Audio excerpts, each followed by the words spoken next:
তামান্না শপের সকল কাস্টমারদের প্রতি দৃষ্টি আকর্ষণ করছি, যারা আমাদের থেকে অর্ডার করেন।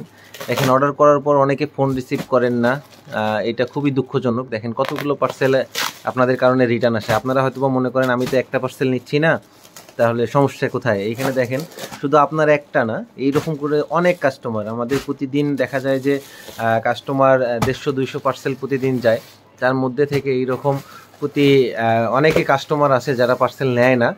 তারা যদি একটা একটা করে রিটার্ন করেন, দেখেন একটা একটা করে রিটার্ন করলে আমাদের কাছে কতগুলো রিটার্ন আসে। এই জিনিসটা আশা করি বুঝবেন। আপনারা যেখানেই অর্ডার করেন একটু সতর্ক হয়ে অর্ডার করবেন। এই যে এখানে দেখেন, এই বস্তার মধ্যে আরও রিটার্ন পার্সেল আছে। তো এইভাবে আসলে আমাদের অনেক ক্ষতি হয়। আশা করি আমাদের এইরকম ক্ষতি করবেন না, কারণ প্রতিটা পার্সেলের জন্য আমাদের ডেলিভারি চার্জ কিন্তু আমাদের কুরিয়ার কোম্পানিকে পেইড করতে হয়েছে। তো দেখছেন কি পরিমাণ আপনারা রিটার্ন করছেন। আশা করি শুধু তামান্না শপ না, যে কোনো অনলাইন শপেই যখন অর্ডার করবেন একটু শিওর হয়ে অর্ডার করবেন, এবং কাইন্ডলি যখন পার্সেলগুলো যাবে অবশ্যই ফোন রিসিভ করবেন।